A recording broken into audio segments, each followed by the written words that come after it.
नमस्कार मित्रों, जय माता दी। स्वागत है आप सभी का हमारे यूट्यूब चैनल में। तो मेष राशि वालों, कैसे हो दोस्तों आप सभी। आशा करती हूँ कि आप सभी बहुत अच्छे होंगे।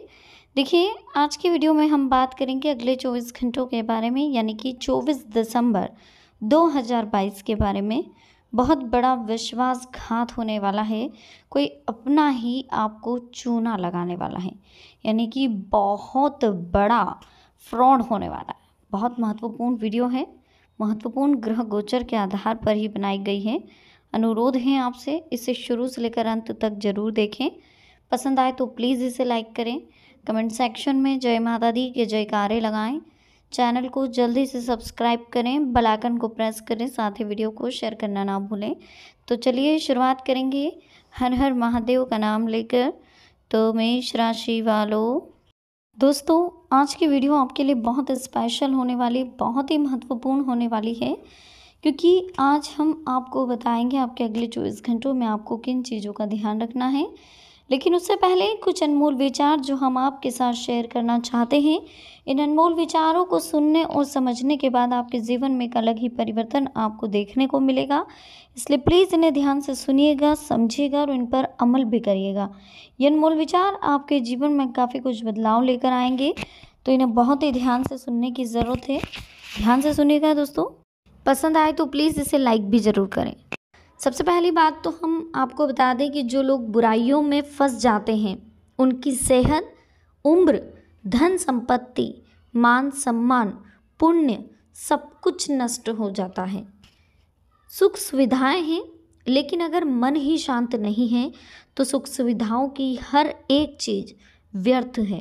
अगर आपके मन में उथल पुथल चल रही है, आपके मन में घबराहट चल रही है, डर चल रहा है, बेचैनी चल रही है, जमाने के सवाल उठ रहे हैं और आपके पास बहुत सारा पैसा है, बहुत सारी चीज़ें हैं, सुख सुविधाएं हैं, तो वो किस काम की अगर आपका मन ही शांत नहीं है।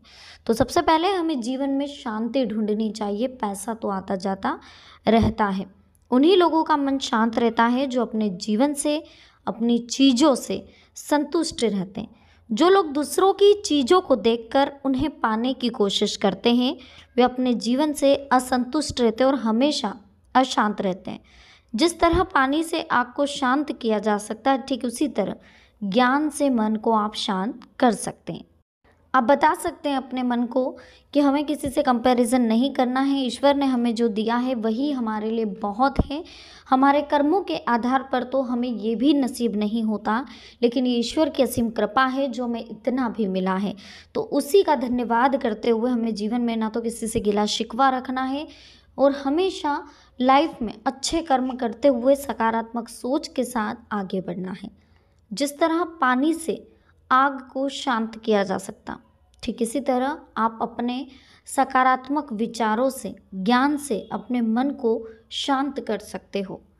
जो व्यक्ति मुश्किलों में भी दुखी नहीं होता, सावधानी के साथ अपने काम को करता है, दुखों को सकारात्मकता के साथ सहन कर लेता है, उसे कोई भी पराजित नहीं कर सकता। जी हाँ दोस्तों, अगर मान लीजिए आपके घर में कोई जरा सी मुसीबत आ गई, प्रॉब्लम आ गई, कोई चीज़ चोरी हो गई या घर में कोई चीज़ टूट गई, तो आप बहुत ज़्यादा गुस्सा हो जाते हैं, चिड़चिड़े हो जाते हैं, बेचैन हो जाते हैं। तो ये चीज़ नहीं होनी चाहिए। आप टेंशन मत लीजिए, आप पॉजिटिव रहिए। आप ये सोचिए कि यार वो चीज़ हो सकता है आपकी किस्मत में नहीं थी, किसी और को उस चीज़ की ज़्यादा ज़रूरत थी। ऐसा सोचते हुए अगर आप पॉजिटिव थॉट के साथ जीवन में आगे बढ़ेंगे तो जो आपका होगा वो घूम फिर कर आपके पास ही आएगा। इसलिए बिल्कुल टेंशन ना लें। जिस व्यक्ति के मन में संतोष है उसके जीवन में सुख शांति रहती है। असंतुष्ट लोग हमेशा दुखी रहते हैं। संतोष ही सबसे बड़ा सुख है। अगर कोई व्यक्ति सभी शास्त्रों का जानकार है लेकिन शास्त्रों के ज्ञान को अपने जीवन में उतारता नहीं है, तो उसकी जानकारी का कोई महत्व नहीं है। ये तो ठीक उसी तरीके से हो गया, मान लीजिए आप भागवत गीता सुनते हैं, मान लीजिए आप महाशिव पुराण सुनते हैं, लेकिन जो चीज़ें वहाँ बताई जा रही है, जो चीज़ें वहाँ समझाई जा रही है, वो वहाँ तो समझ में आ रही है, लेकिन जीवन में आप उन चीज़ों को उतार नहीं पा रहे हो।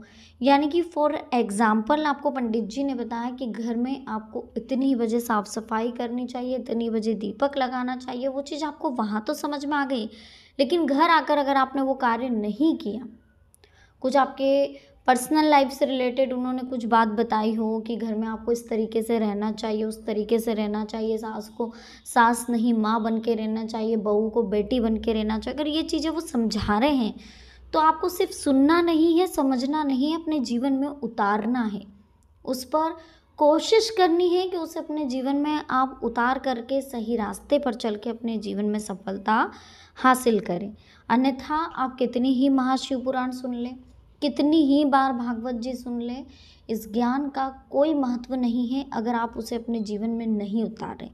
ये चीज़ें हम सुनने क्यों जाते हैं, ये चीज़ें हम देखते क्यों हैं, ताकि हमारे जीवन का जो अज्ञान है वो दूर हो सके, हमारे दिमाग में जो फालतू की जो चीज़ें चलती रहती है वो शांत हो सके, हमें समझ में आ सके कि ज़िंदगी का असली मतलब क्या है। अगर वही चीज़ों पे हम गौर नहीं करेंगे, उन्हीं चीज़ों को हम ध्यान में नहीं रखेंगे, तो फिर उन्हें कितनी ही बार आप सुन ले कोई मतलब नहीं। व्यक्ति हमेशा कर्म करने में मनमानी कर सकता है, लेकिन कर्म के फल को भोगने में नहीं। जैसे उसने कर्म किए हैं वैसा उसको फल जरूर मिलेगा। हमें अच्छा बनना चाहिए, लेकिन खुद को अच्छा साबित करने की कोशिश कभी भी नहीं करनी चाहिए। जो व्यक्ति सही होता है उसे खुद को सही साबित करने में समय कभी भी बर्बाद नहीं करना चाहिए। कभी भी सुनी हुई बातों की वजह से किसी को भी गलत नहीं समझना चाहिए, वरना बाद में आपको पछताना भी पड़ सकता है। क्योंकि देखिए, जब हम किसी और की बातें सुनकर घर में गलतफहमियां उत्पन्न करते हैं या घर में लड़ाई झगड़े करते हैं, तो इससे हमारे जीवन में सिर्फ और सिर्फ कलह उत्पन्न होता, शांति उत्पन्न होती, जो हम नहीं चाहते। तो आपको अपने जीवन में अगर आप शांति पाना चाहते हैं तो किसी और की बातों में आपको नहीं आना चाहिए। खास तौर पर ऐसे नेगेटिव लोगों की बातों में बिल्कुल भी नहीं आना चाहिए जो आपके घर की गृह गृहस्थी को बिगाड़ने पर तुले हैं। और अगले 24 घंटे आपसे यही कहना चाहते हैं दोस्तों कि जीवन में हमेशा अपनों ने ही आपको धोखा दिया और अभी भी अपने ही आपके साथ छल करने वाले हैं, तो अपनों से सावधान रहिए। खास तौर पर उन अपनों से जो नकाब पहनकर घूम रहे हैं, जो आपके पीठ पीछे आपको चूना लगा रहे हैं, जो पीठ पीछे आपके रिश्ते तोड़ने पर लगे हैं, लेकिन सामने से आपके बहुत मीठे बनते हैं। ऐसे लोगों से जितना हो सके दूर रहें। जीवन में सुख शांति चाहते हैं तो अपने निर्णय दूसरों को देखकर नहीं, बल्कि अपनी परिस्थितियों को देखकर ले। अगर आपके पास 100 रुपये हैं और आप लोगों को देखकर 200 रुपये की वस्तु खरीदने जा रहे हैं 100 रुपये कर्जा लेकर के, तो ये बेवकूफ़ी होगी। लेकिन अगर आप 100 रुपये की जगह 50 रुपये की चीज़ लेकर आते हो और 50 अपने पास संभाल करके रखते हैं दुख के समय के लिए, तो यही आपकी समझदारी है। तो कभी भी कोई भी फैसला परिस्थिति को देख कर ले, किसी दूसरे को देख कर नहीं। जो लोग रिश्तों में ज़िद करते हैं उनके रिश्ते हमेशा बिगड़ते हैं, इसलिए रिश्तों में कभी ज़िद नहीं करनी चाहिए।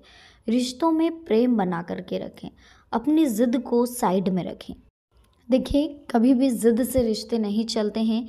रिश्ते हमेशा ट्रस्ट पे, अंडरस्टैंडिंग पे, एक दूसरे के विश्वास पे, एक दूसरे की सहानुभूति पे, एक दूसरे की बातों को समझने से चलते हैं। तो प्लीज़ इन चीज़ों को बहुत ध्यान से सुनिए और समझिए कि कभी भी अगर आपको लगे कि सामने वाला आपके रिश्ते को नहीं समझ रहा, अंडरस्टैंडिंग नहीं बैठ रही है, तो किसी और से चर्चा करने के बजाय आप एक बार उनसे बात करके देखिए, एक बार उनसे बात करने की कोशिश करिए।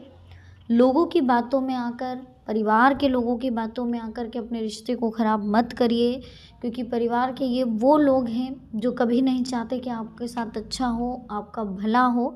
ये हमेशा आपका बुरा ही चाहते हैं। तो ऐसे लोगों से जितना हो सके दूर रहें, अवॉइड करें, क्योंकि आपका कोई अपना ही है जो बहुत बड़ा फ्रॉड आपके साथ करने वाला, बड़ा विश्वासघात आपके साथ करने वाला है। यानी कि वो आपका रिश्ता टुटवा के उस इंसान से हो सकता है अपने किसी खास का करवाने वाला हो। तो ऐसे लोगों से भी बिल्कुल सावधान रहें।